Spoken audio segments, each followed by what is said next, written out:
Chapter 20. 7 years was a long time to be away from one's clan. A man's place was not always there waiting for him. As soon as he left, someone else rose and filled it. The clan was like a lizard. If it lost its tail, it soon grew another. Okonkwo knew these things. He knew he had lost his place among the 9 masked spirits who administered justice in the clan. He had lost the chance to lead his warlike clan against the new religion, which he was told had gained ground. He had lost the years in which he might have taken the highest titles in the clan, but some of these losses were not irreparable. He was determined that his return should be marked by his people. He would return with a flourish and regain the 7 wasted years. Even in his first year in exile, he began to plan his return. The first thing he would do would be to rebuild his compound on a more magnificent scale. He would build a bigger barn than he had had before, and he would build huts for 2 new wives. Then he would show his wealth by initiating his sons into the Ozo society. Only the really great men in the clan would be able to do this. Okonkwo saw clearly the high esteem in which he would be held, and he saw himself taking the highest title in the land. As the years of exile passed one by one, it seemed to him that his chi might now be making amends for the past disaster. His yams grew abundantly, not only in the motherland, but also in Umuofia, where his friend gave them out year by year to sharecroppers. Then the tragedy of his first son had occurred. At first it appeared as if he might prove too great for his spirit, but it was a resilient spirit, and in the end Okonkwo overcame his sorrow. He had 5 other sons, and he would bring them up in the way of the clan. He sent for the 5 sons, and they came and sat in his obi. The youngest of them was 4 years old. "You have all seen the great abomination of your brother. Now he is no longer my son or your brother. I will only have a son who is a man, who will hold his head up among my people. If any of you prefer to be a woman, let him follow Nuoi now, while I am still alive, so that I can curse him.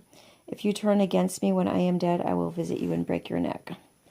Okonkwo was very lucky in his daughters. He never stopped regretting that Enzima was a girl. Of all his children, she alone understood his every mood. A bond of sympathy had grown between them as the years passed. Ezinma grew up in her father's exile and became one of the most beautiful girls in Mbanta.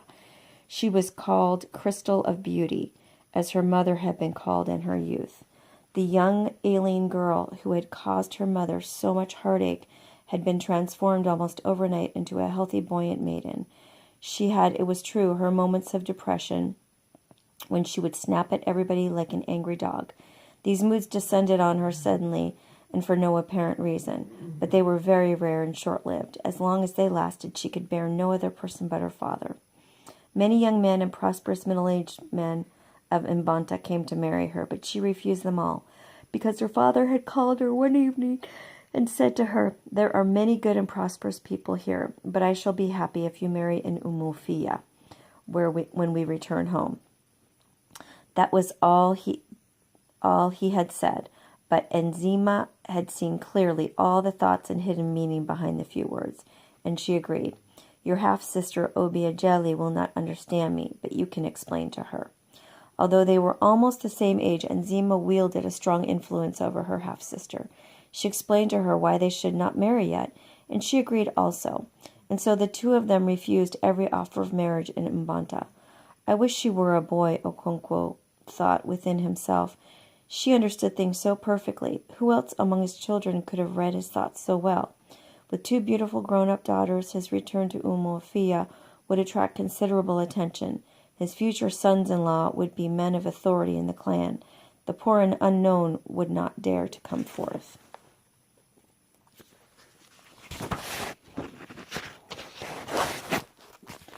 Umuofia had indeed changed during the 7 years. Okonkwo had been in exile. The church had come and led many astray. Not only the low-born and the outcast, but sometimes a worthy man had joined it.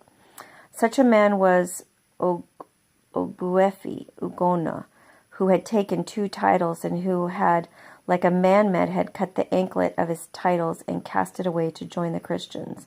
The white missionary was very proud of him, and he was one of the first men of Umuofia to receive the sacrament of Holy Communion, or Holy Feast as it was called in Igbo.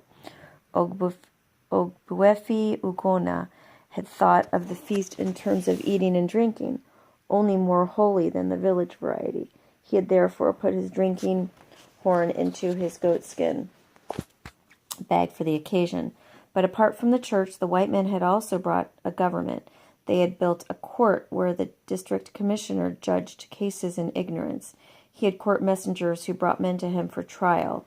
Many of these messengers came from Umura on the bank of the great river, where the white men first came many years before, and where they had built the center of their religion and trade and government. These court messengers were greatly hated in Umuofia, because they were foreigners and also arrogant and high-handed. They were called Kotmo, and because of their ash-colored shorts, they earned the additional name of Ashi buttocks. They guarded the prison, which was full of men who had offended against the white man's law. Some of these prisoners had thrown away their twins, and some had molested the Christians. They were beaten in the prison by the Kutma, and made to work every morning clearing the government compound and fetching wood for the white commissioners and the court messengers. Some of these prisoners were men of title who should be above such mean occupation. They were grieved by the indignity and mourned for their neglected farms. As they cut grass in the morning, the younger men sang in time with the strokes of the machetes. Kotma of the ash buttocks, he is fit to be a slave.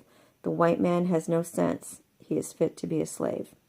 The court messengers did not like to be called ashy buttocks, and they beat the men. But the song spread in Umuofia.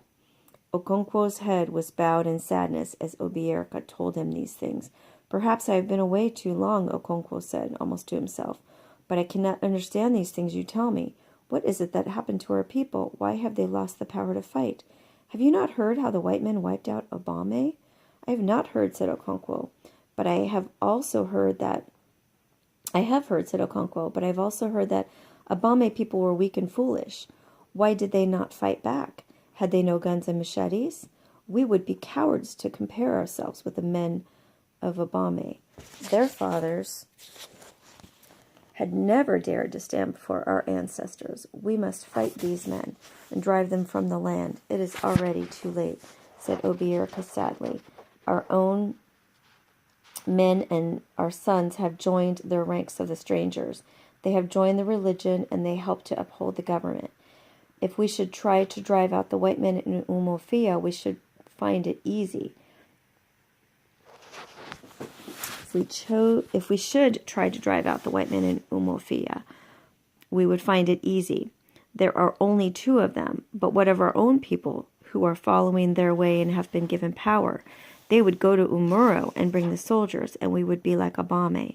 He paused for a long time and then said, "I told you on my last visit to Mbanta how they hanged Aneto." "What has happened to the piece of land in dispute?" said Okonkwo. "The white man's court has decided that it should belong to Nama's family, who had given much money to the white man's messengers and interpreters. Does the white man understand our custom about land? How can he when he does not even speak our tongue? But he says that our customs are bad, and our own brothers who have taken up his religion also say that our customs are bad. How do you think we can fight when our own brothers have turned against us? The white man is very clever. He came quietly and peaceably with his religion. We were amused at his foolishness and allowed him to stay. Now he has won our brothers, and our clan can no longer act like one. He has put a knife on the things that held us together, and we have fallen apart." "How did they get hold of Ameto to hang him?" asked Okonkwo. "When he killed Oduche in the fight over the land, he fled to Aninta to escape the wrath of the earth. This was about 8 days after the fight, because Oduchu had not died immediately from his wounds. It was on the 7th day that he died. But everybody knew that he was going to die, and Aneto got his belongings together in readiness to flee. But the Christians had told the white man about his accident, and he sent his Kotma to catch Aneto. He was imprisoned with all the leaders of the family. In the end, Odoche died, and Aneto was taken to Umara and hanged. The other people were released, but even now they have not found the mouth with which to tell of their suffering." The 2 men sat in silence for a long while afterward.